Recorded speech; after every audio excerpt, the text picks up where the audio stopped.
Hello and welcome to Stat 441 at Virginia Commonwealth University. In this lecture, we will learn about confidence intervals for mean.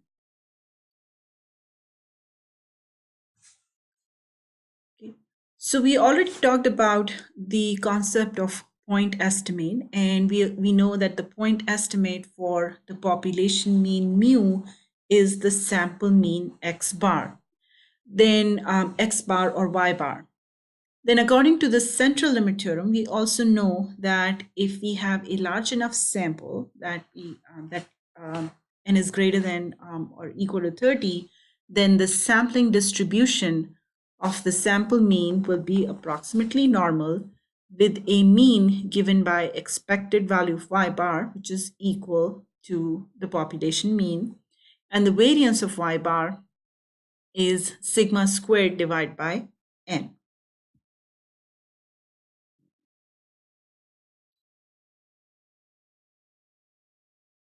Now, since n is since we have a large n and it's an approximately normal distribution, we can also apply the theorem that we learned about in the previous lecture, and we can create a confidence interval for our mean mu when we have a large sample. So the confidence interval that we will construct will be a 1 minus alpha times 100% confidence interval. So that's the confidence level. So something like a 95% or a 99% confidence interval. So let's say we are constructing a 95% confidence interval, then 1 minus alpha is 0.95. Okay. And then alpha is 1 minus 0.95, which is 0.05. Now, to create the confidence interval, we can substitute the theta hat in the equation with y bar and the sigma of theta hat by sigma divided by square root of n. So basically the mean is, basically the mean and the variance can be replaced by these values. Now, plugging this into the confidence interval formula that we had derived earlier, we can see that the confidence interval for the population mean mu for a large sample can be given by y bar plus and minus z alpha by 2 and then sigma of y bar. So the sigma of y bar is obviously sigma divided by square root of n, and this is our confidence interval. So with the minus sign, we have the lower limit of the confidence interval, and the plus sign will give us the upper number of the confidence interval. Now, sometimes we will see that we will not know the value of the population standard deviation sigma. It's not given to us. So in those cases, for large samples, we can replace the sigma with simply the sample standard deviations. We are already picking a sample from the population, so we can replace that with the sample standard deviation. So this is from the sample, y bar is from the sample, sigma is either known or we can replace it with the sample standard deviation, n is the sample size. All we need to figure out is the z alpha by 2. So we used the standard normal table last time to figure out the z alpha by 2. We can do the same thing here. And once we get to example, we'll get to see more of this, how to use the z table and find the value of the z alpha by 2. Here is another note. When the value of the sigma is unknown, like I said earlier, the sample standard deviation S may be used as an approximation for the sigma, but this will work for large samples if you have n greater than equal to 30. If you have a smaller sample, it is not suggested to use this formula. We have a slightly different formula, which is coming up after this one.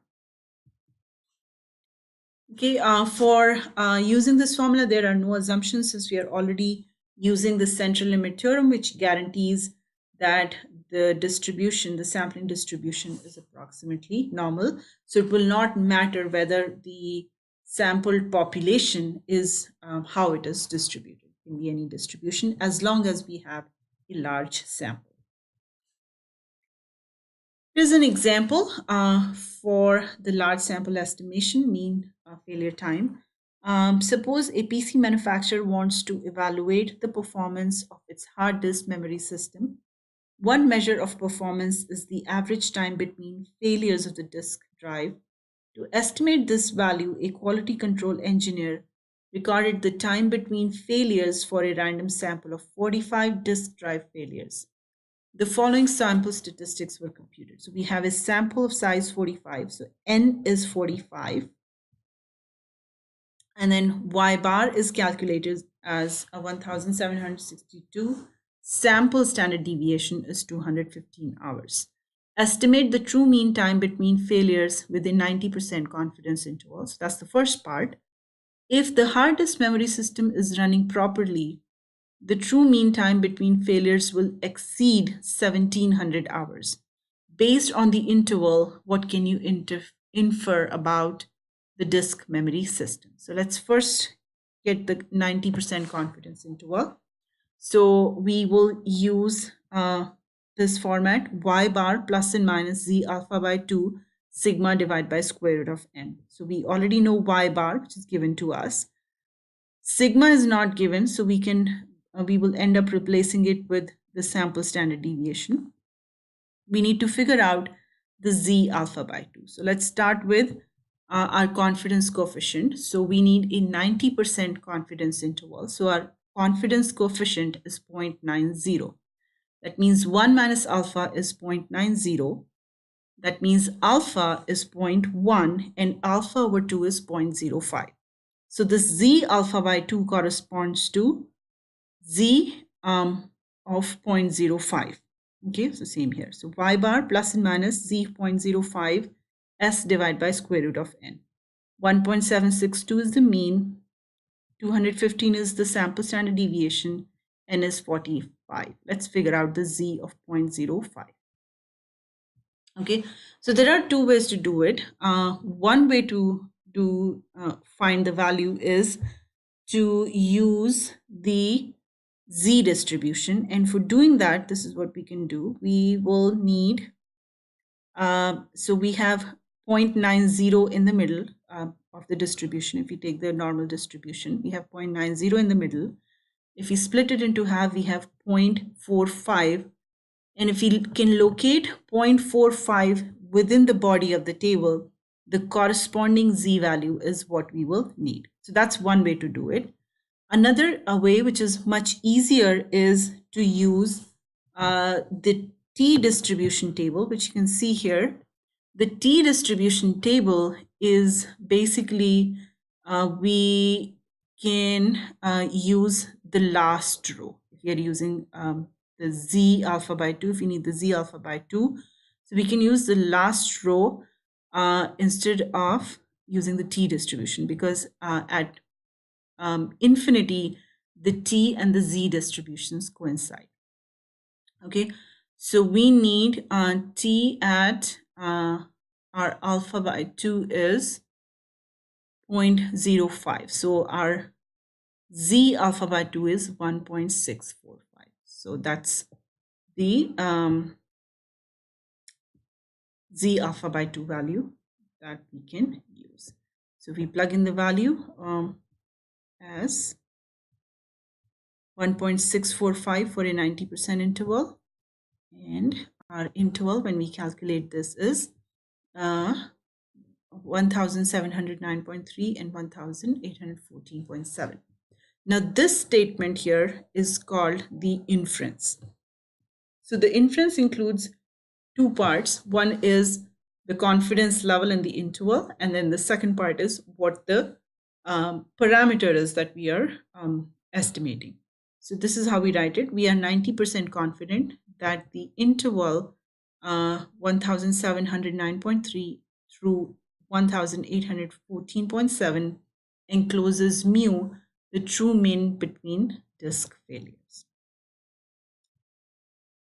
Okay, then the second part of the question was whether the system is running properly. And if you look at the interval, all the values are above 1700. Okay, so that means the system is working properly because the values are exceeding 1700 hours. Okay, now there are some special cases we will see, or situations in real life. So the first situation is that sometimes due to time and cost limitations, we might not have a large enough sample. So what we are calling a large sample is at least 30, but there will be cases when we have a smaller sample, our n is less than 30. In that case, two problems will arise. And the first problem is that we cannot apply the central limit theorem. It works only for larger samples, so we will not be able to assume that the sampling distribution is approximately normal. And the second assumption is that because the sample is so small, the sample standard deviation might not be in a good enough approximation for the population standard deviation sigma. So either way, we are not able to use the formula that we just used. Okay, so what is the solution for this problem? The solution for this problem is that we will use a slightly different distribution. We won't use the z distribution, but we will use the student's t distribution, or the t distribution, to calculate the confidence interval when we have a smaller sample size. So recall when we talked about the general distributions, one of the distributions was the t distribution. It's very similar to the z distribution. It's bell-shaped. The ends are slightly wider than the z distribution, which takes care of the fact that it's a smaller sample. So if you look at the formula, it's pretty much very similar to what we just use for a large sample. So if you have a small sample, what we do is the confidence interval is created by using y bar plus and minus t alpha by 2 instead of the z alpha by 2, and s divided by square root of n. Now this t alpha by 2 can be obtained from the t distribution table. The assumption here is that the population from which the sample is selected has an approximate normal distribution. This is important because when we were using the central limit theorem, because the sample was large enough, it was okay if the population was not normal. But here, to use this formula, the population should known to be approximately normal. Okay, so here is the t distribution. And this is how we will use it. So this side here is the degrees of freedom, which is n minus 1. So let's say your sample is, because these are smaller samples, let's say your sample is just 15, then degrees of freedom is 14. N minus 1 is degrees of freedom. Then on the top here is the t alpha by 2. So we calculate the t alpha by 2 same way as we did the z alpha by 2. So if you think about, let's say we need a 90% confidence interval. So 1 minus alpha is 0.9, alpha is 0.1, and alpha by 2 is 0.05. So t at 0.05, so we look here and connect it with the degrees of freedom. So let's say it's 14. So for 90% confidence interval with a sample of size 15, our t alpha by 2 is 1.761. Okay, so we calculate or find the t alpha by 2 from the table, and rest of the information is from the sample. And again, we can create an interval. So here's the example. The geothermal loop experimental facility studying the feasibility of generating electricity from the hot, highly saline water of the Salton Sea.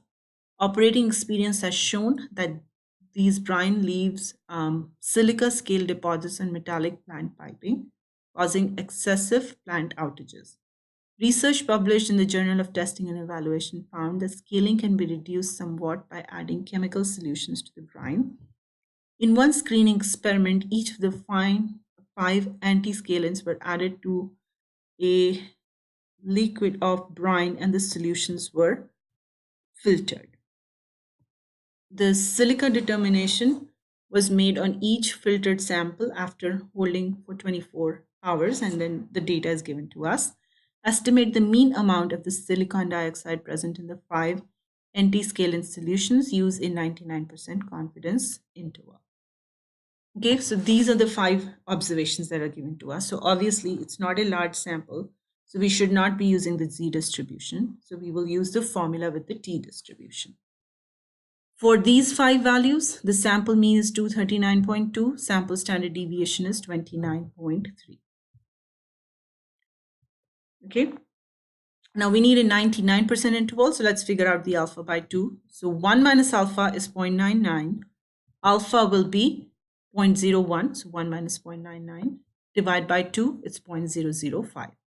So again, since the sample is small, we have to, this will require the assumption that the amount of silicon dioxide present in anti-scalene solution as an approximate normal distribution. Okay, so this is the formula that we will use, y bar plus and minus t alpha by 2 s divided by square root of n. So we have y bar 239.2, standard deviation 29.3, n is 5, so we plug in here. We just need the t 0.005 from the table. Okay, now from the table, first we need to figure out the degrees of freedom, which is n minus 1. So 4 degrees of freedom and t 0.005. So if you look from the table, we get t of 0.005 is 4.604. Okay, so here you can look. This is 4 and t of 0.005 is 4.604. So just plug in the value. You will get the 2 values, one with the plus, one with the minus. The value with the plus is the higher value, and the value with the minus is the lower level of the interval. Okay, now here are some footnotes here.